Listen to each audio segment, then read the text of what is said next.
Hello friends, एक बार फिर से आपका स्वागत है एजी स्टॉक एडवाइस की वीडियो। क्या हमने ग्रेट डिप्रेशन ऑफ 1929 से कुछ सीखा? ये टॉपिक अभी आज के दिनों में बहुत हॉट टॉपिक है, बिकॉज अभी जो सिचुएशन है हमारी कोविड-19 के कारण, वो भी लगभग कुछ इससे मिलती जुलती ही है। कुछ ऐसा ही हो रहा है जैसा उस समय में हुआ था। तो क्या हमने उससे कुछ सीख ली है कि नहीं ली है, और अभी का क्या हालात हैं, उसके बारे में हम इस वीडियो में चर्चा करेंगे। 1929 से 1939 20वीं सदी का सबसे बुरा दौर इकोनॉमिक लेवल्स में गिना जाता है। इस पूरे दौर को हम ग्रेट डिप्रेशन ऑफ 1929 कहते हैं। इसको समझने के लिए कि उस दौर में हुआ क्या था, हमें पूरा उसका पीछे से एनालिसिस करना पड़ेगा कि हम इस तरह की स्टेज में आए ही कैसे। तो हम शुरू 1920 से इंडस्ट्रियल रेवोल्यूशन, बड़े बड़े कारखाने लग रहे थे, बहुत तेजी से मतलब मास प्रोडक्शन हो रही थी। उस टाइम पे हमारा जो सा था, मास प्रोडक्शन होने से बहुत तेजी से एम्प्लॉयमेंट जनरेट हो रहा था, एम्प्लॉयमेंट से इनकम आ रही थी, हर इंसान के पास में पैसा बन रहा था, पैसा आने से डिमांड बढ़ रही थी, तो और ज़्यादा लोग उसमें कारखानों के लिए और प्रोडक्शन लाइंस बना रहे थे। वहाँ पे उस टाइम पे एक जो क्लासिकल इकोनॉमिक थ्योरी, उसके ऊपर बेस सारी स्टडीज़ चल रही थी, उसी के बेसिस पे लोग आगे के डिसीजन ले रहे थे। क्लासिकल इकोनॉमिक थ्योरी क्या बोलती थी कि जो कुछ भी बनाया जाता है उसकी डिमांड है, और वो बिलीव करते थे कि 100% एम्प्लॉयमेंट रहेगी। उस बेसिस पे रहते हुए सारी चीज़ें बढ़ती जा रही थी, प्रोडक्शन, एम्प्लॉयमेंट, सब कुछ बढ़ रहा था और इनकम बढ़ ही रही। और जैसे कि हमारे को मालूम है, जब लोग ज़्यादा काम करने लगते हैं, पैसा भी ज़्यादा आने लगता है, तो उन्हें लगता है कि हमारा बाकी चीज़ों पे जो नॉन प्रोडक्टिव है उस पे टाइम कम लगे, और हमारा प्रोडक्टिव, जिसको वो जॉब, और अगर वर्कर्स थे तो फैक्ट्री में काम करना, उसको वो प्रोडक्टिव समझ रहे थे।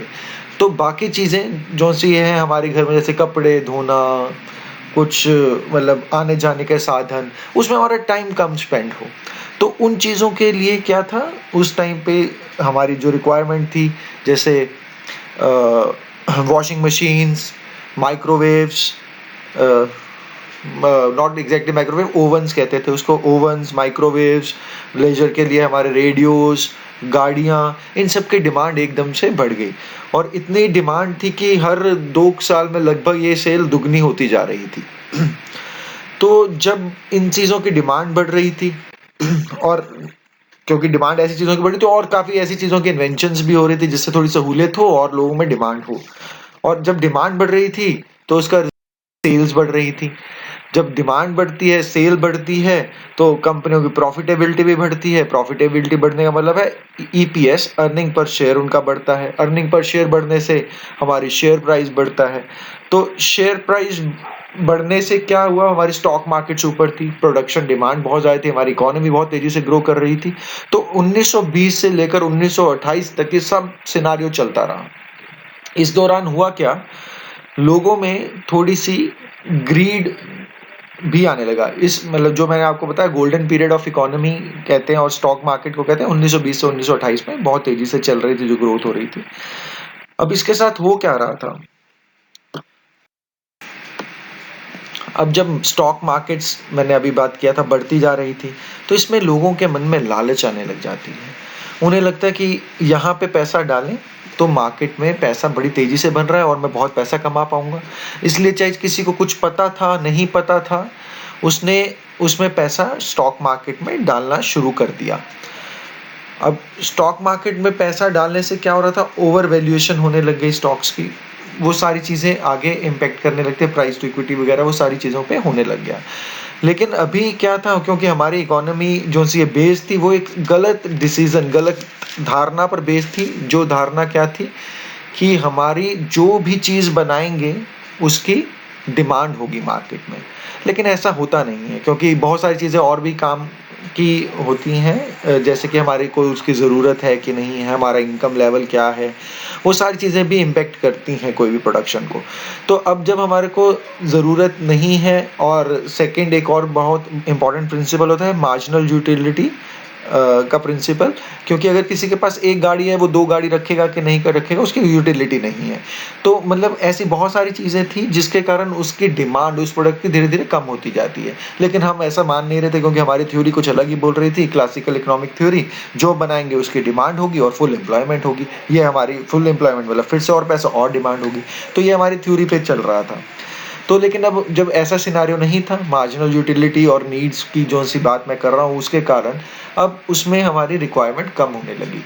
रिक्वायरमेंट कम होने से क्या होता है कि हमारा जो-सा प्रोडक्शन की डिमांड है वो कम होने लग जाती है, क्योंकि डिमांड कम हो रही है, रिक्वायरमेंट कम है, डिमांड कम हो रही है, डिमांड कम होने से हमारा प्रोडक्शन कम होती है। प्रोडक्शन कम होने से हमारा जीडीपी पे इम्पैक्ट आता है, तो मतलब जो चीज़ ऊपर जा रही है उसको नीचे आना ही था। तो जो इकोनॉमी हमारी 1928 तक बढ़ती हुई जा रही थी, अब उसमें एक डाउन टर्न आना शुरू हो गया। अब डाउन टर्न आने के बहुत सारे नतीजे निकलते हैं। जैसे कि हमारा जैसे मैंने आपको बताया कि अभी हमारी डिमांड कम हो गई थी, तो कंपनीज अपने डेफर करने लगती हैं अपने एक्सपेंशन प्लान्स। जब एक्सपेंशन प्लान्स डेफर करने लगती है, तो एम्प्लॉयमेंट जो पहले बहुत तेजी से बढ़ रहा था, वो थोड़ा कम होने लगता है। एम्प्लॉयमेंट अगर कम होने लगेगा, तो रियल इनकम जो लोगों को हाथ में आ रही थी, वो भी कम होने लगती है, और इनकम कम होने से फिर से डिमांड पे इम्पैक्ट आता है, और डिमांड के इम्पैक्ट आने से इकोनॉमी और स्लो डाउन हो जाती है। ये सब कुछ चल रहा था। लेकिन इसके साथ-साथ अभी जो लोगों ने रियलाइज़ नहीं किया था, जिसको हम अपनी लैंग्वेज में क्या कहते हैं, बबल। उस बबल को अभी तक लोगों ने रियलाइज़ नहीं किया था। ये सारा सिनेरियो चल रहा था पहले ही कि एकदम से डिमांड कम होती जा रही है, जीडीपी कम होती है, ये सिनेरियो चल रहा था, क्योंकि हमने एक बबल रियलाइज़ नहीं किया था। वो बबल ये था कि स्टॉक मार्केट अभी भी उतनी ही तेज़ी से बढ़ती जा रही थी। स्टॉक मार्केट में उतना ही उछाल लोगों को लग रहा था।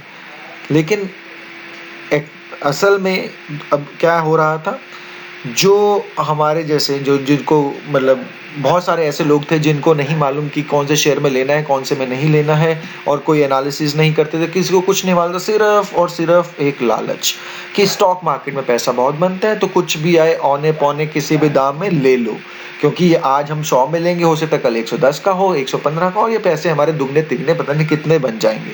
तो इसके चक्कर में सभी लोगों ने अपने सारा पैसा स्टॉक मार्केट में डालना शुरू कर दिया। इस कारण अगर आप देखेंगे 1927-28 में हमारी स्टॉक मार्केट डबल हो गई। अगर हम मार्केट कैप की बात करते हैं, वहाँ पे मार्केट कैप डबल हो गया। लेकिन कब तक ऐसा चल सकता है? क्योंकि हर स्टॉक की वैल्यू उसकी अर्निंग्स पे डिपेंड करती है, जिसको हम कहते हैं ईपीएस। प्राइस ईपीएस को फॉलो करता है। तो अब ऐसा सिनेरियो बन गया, डिमांड इतनी ज़्यादा हो गई, इतना लोगों ने बाय कर लिया कि price to earning ratio mismatch हो गई। अब इतने महँगे हो गए शेयर कि अब उसको जो अर्निंग्स थी उसको वो सपोर्ट नहीं कर पा रहे थे। तो जब ऐसा सिनेरियो होगा तो क्या होता है? बिल्कुल सही, मार्केट को गिरना ही था। तो इसको हमने कहा बर्स्टिंग ऑफ बबल। अब ये बबल बर्स्ट हो गया। तो अब जब बबल बर्स्ट हुआ, ये शुरुआत हुई 24/10/1929 को, मार्केट के गिरने की शुरुआत। और उसके कुछ दिनों बाद 29/10/1929 को एक बहुत बड़ी गिरावट आई, जिसको हम स्टॉक मार्केट में ब्लैक थर्सडे के नाम से जानते हैं। अब ये इस बर्स्ट जो हुआ था बबल इकोनॉमी में, एकदम से गिरावट आनी शुरू, ये कितनी बड़ी गिरावट थी, इस चीज का हम सिर्फ इसी बात से अंदाजा लगा सकते हैं कि आने वाले 3 साल में लगभग सभी शेयर अपना 90% वैल्यू खो चुके थे। कहने का मतलब है, जो शेयर 100 रुपए का मिल रहा था, आज से 3 साल बाद वो 10 रुपए का था, 90 रुपए उसमें से चले गए थे। अब देखो, मैंने नीचे इसमें लगाया भी है एक, लोगों ने अपना सामान, क्योंकि इतना लॉस हुआ लोगों को, लोगों ने अपना सामान सब कुछ बेचना शुरू कर दिया। अब लोग उसमें स्टॉक मार्केट में इतना कुछ गवा चुके थे कि अब उनके पास कोई पैसा था तो वो उसको स्टॉक मार्केट में नहीं लगाना चाहते थे। They are saying no to investment in stock market. अब इसका आगे क्या हुआ, अब हमने पढ़ी एक, पहला स्टॉक मार्केट में क्रैश, सेकंड डिमांड कम होती जा रही थी। अब इसका इम्पैक्ट ये हुआ कि डिमांड कम होने से इम्पैक्ट क्या होता, बेरोजगारी बढ़ती जा रही थी, बेरोजगार हो गए लोग तो अब उनके पास पैसा रहा नहीं, और स्टॉक मार्केट में क्रैश हो गए तो लोग स्टॉक मार्केट में पैसा डालना नहीं चाहते। तो अब डबल इम्पैक्ट किसको हो रहा था, इंडस्ट्री को। ना उसको डिमांड भी सपोर्ट नहीं कर रही थी, दूसरा स्टॉक मार्केट से मतलब जहां से वो पैसा ले सकते थे, बॉन्ड और स्टॉक मार्केट से वहां से मिल नहीं पा रहा था, तीसरा अब अनएम्प्लॉयमेंट होने के कारण डिमांड और कम होती जा रही थी। तो अल्टीमेटली सारा इम्पैक्ट आया इंडस्ट्री के ऊपर। इंडस्ट्री अब बंद होनी शुरू हो गई, जो इंडस्ट्री एकदम से बूम पर थी अब उसमें क्लोजिंग क्लोजिंग का खतरा मंडराने लगा, बहुत सारे बिजनेसेस क्लोज होने लग गए। अब जब बिजनेसेस क्लोज हो रहे थे, तो जब बिजनेस क्लोज होगा, उसने अगर लोन ले रखा होगा बैंक से, तो क्या वो पे कर पाएगा, नहीं, एनपीएस बढ़ने लगे। इसके साथ में क्या हुआ, अनएम्प्लॉयमेंट होने के कारण लोगों के पास, जो लोगों ने भी छोटे मोटे लोन्स ले रखे थे, अब उनके पास पैसा नहीं है, वो भी नहीं दे पा रहे हैं, तो वहां से भी एनपीएस बढ़ने लगे। दो जगह से एनपीएस बढ़ने लगे। तीसरा क्या हुआ, जब लोगों के पास पैसा नहीं रहता तो वो जो अपनी सेविंग्स है उसके ऊपर डिपेंडेंट हो जाते हैं।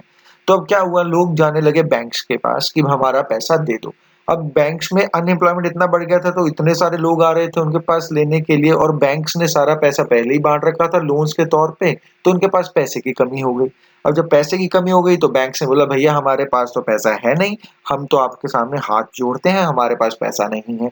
ये था आग में घी का काम करने का सिलसिला शुरू हुआ। अब लोगों को पता चला कि भैया बैंक्स के पास पैसा नहीं है, बैंक्स के बाहर लग गई बड़ी बड़ी कतारें। बैंक्स के बाहर बड़ी बड़ी कतारें लग गई, किस लिए, कि अपना पैसा ले लें। तो बैंक्स के पास इतनी लिक्विडिटी थी नहीं, और वो पैसा दे नहीं पाए, और उनको कहीं से गवर्नमेंट से सपोर्ट नहीं मिली, और साथ में क्या हुआ, एक फाइनेंशियल सिस्टम पूरा का पूरा क्रैश हो गया। और इसमें सरकार ने कुछ भी नहीं किया, बैंकिंग सिस्टम क्रैश, और ज्यादा बुरा हाल हो गया वहां पर। जॉबलेस तो लोग हो ही रहे थे, नौकरी नहीं है, मार्केट में पैसा नहीं है, मेरे को पैसा मिल नहीं रहा है। अभी जैसा सिनारियो, जैसे अभी के दिनों में लोगों के पास, कईयों के पास खाने को नहीं है, तो लोग उनको खाना लंगर दे रहे हैं, ऐसे ही सिनारियो हो गया वहां पे अमेरिका में। लोग बेरोजगार हैं, कंपनियां बंद हो रही हैं, कंपनियों से अपना ही खर्चा नहीं चल पा रहा है, और बैंक भी डूब चुके हैं, लोगों का पैसा जो बैंक्स में जमा था वो सब डूब गया है।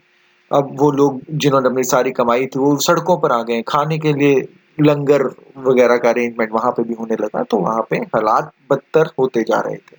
इसके साथ एक अलग से, क्योंकि कोई भी जो ले आती नहीं है, तो अपने साथ दो तीन परेशानियां और लेके आती है। तो अपने साथ एक और परेशानी वो लेके आई, जिसको हम कहते हैं सूखा।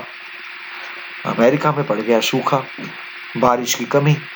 सूखा पड़ने से क्या हुआ कि हमारी फसलें तबाह होने लगी, और जो थोड़ी बहुत ही फसलें थी उसमें फूड इन्फ्लेशन, जिसको महंगाई कहते हैं, वो इतनी बढ़ती जा रही थी, जिनके पास, लोगों के पास पैसा था, वो भी अपना गुजारा चलाना बहुत मुश्किल होता जा रहा था।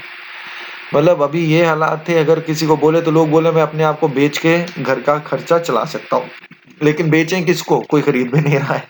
तो वही वाले हालात अभी, जैसे हमारे यहाँ पे कुछ हालात तो अच्छे हैं, ऐसा अभी सिनारियो नहीं है, सूखा वगैरह कोई सिनारियो नहीं है, लेकिन उस टाइम पे सूखा भी बढ़ गया, फूड इन्फ्लेशन भी बढ़ गई। तो ओवरऑल ये सारी नेगेटिव न्यूज से सारी अर्थव्यवस्था उनकी चरमरा गई, और ये सिनारियो काफी देर तक चला। इस सिनारियो को जो ये चला, इसी को हम कहते हैं ग्रेट डिप्रेशन। और इस डिप्रेशन से निकलने के लिए सरकार ने उस समय कुछ भी नहीं किया।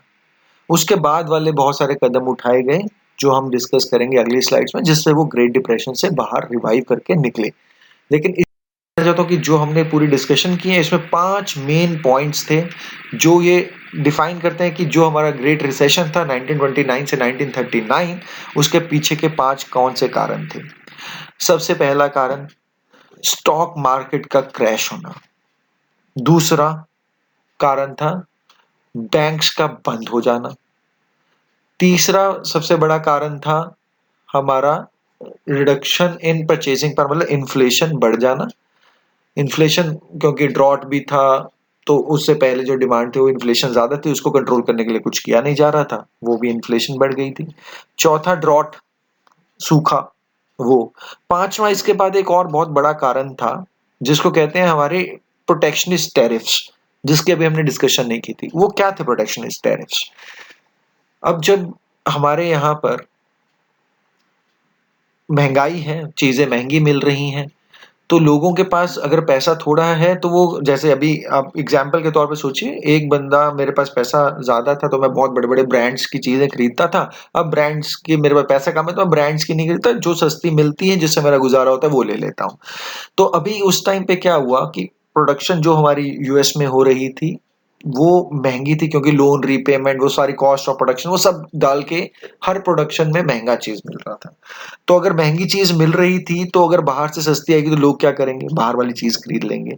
उस चीज को रोकने के लिए, और क्योंकि हमारी अपनी प्रोडक्शन को इम्पैक्ट आ रहा है क्योंकि हम बाहर से चीजें खरीदते जा रहे हैं, उस चीज को रोकने के लिए यूएस ने टैरिफ्स लगा दिए कि कोई भी चीज बाहर से आएगी वो इतनी सस्ती ना हो कि हमारी अपनी प्रोडक्शन जो प्रोड्यूस करें उसको खरीद के नहीं, लोग उसको दूसरी जो बाहर से सस्ती आ रही है उसको खरीदने लगे। तो उसने उस पर टैरिफ्स लगा दिए। पर यूएस ने जब उस पर टैरिफ्स लगाए, उसका एक और इम्पैक्ट ये हुआ कि जिन देशों से वो आ रही थी उन देशों ने भी उसके ऊपर काउंटर टैरिफ लगाने शुरू कर दिए, जो यूएस के वहां पे जा रहा था सामान। तो अब क्या इम्पैक्ट है, हमारा जो प्रोडक्शन अंदर कर रहे हैं उसकी डिमांड भी कम है, और जो बाहर जा रहा था उसकी डिमांड भी कम होने लगी। तो ये भी एक नेगेटिव सिनारियो इसने भी ऐड किया, उसमें हमारे ग्रेट डिप्रेशन में अपना पूरा योगदान दिया, और हमारी जीडीपी और गिरती चली गई, क्योंकि अब हमारा इंपोर्ट एक्सपोर्ट भी इससे इम्पैक्ट होने लग गया। तो ये हमारे 4-5 कारण थे मेन मेन, जो हमारे को ग्रेट डिप्रेशन में ले गए। और उससे निकलने के लिए हमने क्या, उधर क्या क्या उपाय किए गए उससे निकलने के लिए, एक हम इन्होंने जो ये टैरिफ थे इसको थोड़ा स्ट्रक्चर किया। रोजवेलेट आए वहां पे, तो उन्होंने स्ट्रक्चर्स किए ये हमारे टैरिफ्स को। उसके अलावा जो से अभी बैंकिंग सिस्टम कोलैप्स हो गया था, उसमें लोग डरते थे पैसा डालने से, तो गवर्नमेंट ने वहां पे एक बैंक बनाया, ओ सॉरी, बैंक ने एक फंड बनाया जिस जो इंश्योरेंस देता था कि जो पैसा आपका बैंक में रहेगा उसकी गारंटी है। तो लोगों ने वापस पैसा बैंक में डालना शुरू किया। बैंक में पैसा डालना शुरू किया तो उसमें से आगे इंडस्ट्रीज को लोन मिलना शुरू हुआ, फिर प्रोडक्शन बढ़नी शुरू हुई। लेकिन सबसे अच्छा मतलब जो ग्रोथ इनको मिली, जो इनको ग्रेट डिप्रेशन से निकालने में मतलब जिसने पूरा योगदान दिया, वो था सेकेंड वर्ल्ड वॉर। जब वर्ल्ड वॉर हुई तो गवर्नमेंट ने अपना इतना स्पेंडिंग किया मिलिट्री के ऊपर कि जो सी नॉर्मल, जो सी लोकल डिमांड थी फॉर प्रोडक्ट्स वो एकदम से इंक्रीज कर गई, क्योंकि सब कुछ तो डिमांड पे ही डिपेंड करते हैं। तो जब डिमांड इंक्रीज कर गई तो उसके बाद यूएस इकोनॉमी अपनी डिप्रेशन से बाहर निकल आई। तो अब हम ये सोचते हैं और इसको कंपेयर करते हैं आज के सिनारियो से। आज के सिनारियो में अब ये हमने एक बनाया check box, whether we have learn from past और not, what is the current situation. Economy downturn, हमारी इंडियन इकोनॉमी तो पहले ही डाउन टर्न में चल रही थी, और ऊपर से कोरोना वायरस का जो इम्पैक्ट हुआ, कोविड का जो आने से इम्पैक्ट हुआ, वो और भी नेगेटिव हुआ। हमारी जो सी जीडीपी है वो पहले से फॉल हो रही थी, कोविड का आने से हमारे को और नुकसान हुआ, सब तरफ लॉकडाउन हो गया, जीडीपी पे और ज़्यादा इम्पैक्ट हुआ। और स्टॉक मार्केट क्रैश तो हम सबको मालूम ही है, हमारे स्टॉक मार्केट लगभग 30% अपने पीक से डाउन है अभी में। तो स्टॉक मार्केट में भी करेक्शन अच्छी खासी आई हुई है। ऑल्दो इसको भी हम क्रैश कह नहीं सकते, हो सकता है आने वाले दिनों में और भी मूवमेंट्स, वोलेटिलिटी हमारे को देखने को मिले, लेकिन एज ऑफ नाउ अभी तो यही सिचुएशन है कि 30% का हमारा डाउनफॉल मिला था हमारे को। तो अभी जैसे हमने वहां पे देखा, उस टाइम पे वहां का फेड तब होता नहीं था, और अगर था तो उसने कुछ रोल प्ले किया नहीं उस टाइम पर। तो क्या अभी हमारे इंडिया में ऐसा कुछ किया जा रहा है कि वैसी सिचुएशन आए? इंडिया के साथ साथ बाकी कंट्रीज भी बहुत सारी चीजें सेम पैटर्न पे ही कर रही हैं। तो हाँ, तो किया जा रहा है। पहला, लिक्विडिटी पूरी मेंटेन की जा रही है ताकि आप बैंक्स को ऐसा कभी ऐसा ना लगे कि लोगों को कि हमारा पैसा डूब गया और बैंक्स दे नहीं पा रहे, बैंक को सपोर्ट कर रहे हैं। अभी जैसे येस बैंक के साथ हो गया था, उसको भी सपोर्ट किया है, ऑल्दो उसका कोरोना वायरस के साथ कोई लेना देना नहीं था, बट इकोनॉमी स्लो था, स्टॉक मार्केट क्रैश हो रहा था, और उसमें से येस बैंक भी एक निकला है। उससे पहले डीएचएफएल, ये बहुत सारे रीजंस थे। तो गवर्नमेंट क्या हमें सपोर्ट कर रही थी उनको? यस, अभी गवर्नमेंट सपोर्ट कर रही है, जैसा उस टाइम पर नहीं हुआ था। उसके अलावा गवर्नमेंट और आरबीआई आगे लोन्स में देने में भी पूरा सहयोग दे रहे हैं, और रेट ऑफ इंटरेस्ट को भी कंट्रोल करने में लगे हुए हैं। ये भी सारी चीज़ें हैं। उसके अलावा गवर्नमेंट ने जो वहाँ पर बैंक्स में जो पैसा पड़ा है उसकी गारंटी तब नहीं देते थे। यहाँ पे भी गवर्नमेंट ने अभी हमारी गारंटी जो सी इंश्योरेंस होती है वो बढ़ा दी है। ऐसा प्रोविज़न है हमारे पास, ताकि लोग डरे नहीं कि बैंक्स में पैसा ना दें। अगर बैंक्स में पैसा नहीं देंगे, वो भी और हालात हैं, होर्डिंग वगैरह वो सब चल रहा है, बाहर लोगों को रख रहा है स्पेकुलेटिव। जो हमने डिस्कशन किया था अभी से 2 स्लाइड्स पहले, जिसमें स्टिमुलस की बात की थी, उसमें हमने डिस्कशन किया था कि लोग स्पेकुलेटिव जो से हमारे मोटिव्स है उसके कारण भी बैंक में पैसा नहीं रखते हैं। वो वाले अलग रीज़न है, बट फिर भी अच्छी खासी लिक्विडिटी मेंटेन कर रही है गवर्नमेंट। उसके अलावा एनबीएफसीज को भी सपोर्ट कर रही है ताकि वो क्रैश ना हो जाए, जो हमारे एलटीआरओ ऐसी बातें कर रही है। और आज हमारी गवर्नमेंट ने एक और स्टेप लिया है जिसमें उन्होंने जो एनबीएफसीज के स्ट्रेस्ड एसेट्स हैं उनको they will provide the guarantee और उसको बाय करेंगे। वो वाला भी एक अच्छा मूव है। इसके अलावा जो वहाँ पे ग्रेट डिप्रेशन में जो सबसे इम्पोर्टेंट मूव जिसने उसको उभारा ग्रेट डिप्रेशन से, वो था कैपिटल एक्सपेंडिचर, मतलब कैपेक्स की बात करते हैं।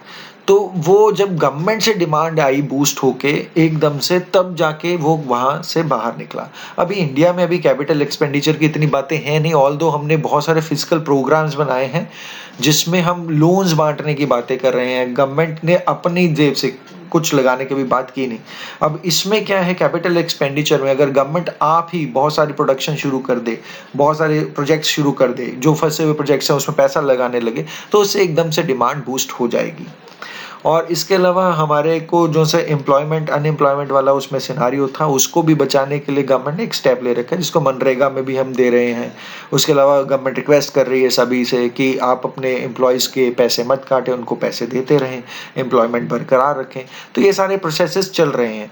तो इस सब चीज़ों को देखते हुए मुझे ऐसा लगता है कि शायद ये वाला जो ग्रेट डिप्रेशन वाले हालात अभी ना बने और हमारी मार्केट यहाँ से हम शायद रिवाइव करने में सफल रहें।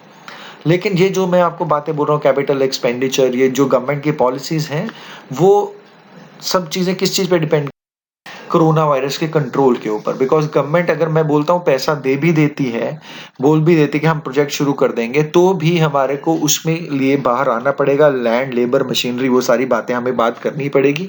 लेकिन वो तभी पॉसिबल है अगर ये कंट्रोल में हो जाता है हमारा कोरोना वायरस, जो जिसके लिए गवर्नमेंट हमारे को बार-बार कह रही है कि हम सोशल डिस्टेंसिंग मेंटेन करें, हम ये चेन तोड़ें इसकी, सो दैट ये आगे और ना फैल सके और हम वापस अपनी पुरानी एक्टिविटीज़ को नॉर्मलिटी में आ सकें, हमारी ज़िंदगी नॉर्मल हो सके और हम वापस गवर्नमेंट कुछ उसमें ऐड कर सके, कुछ हमारी अपनी प्रोडक्शन शुरू है और उसमें हम आगे बढ़ सकें।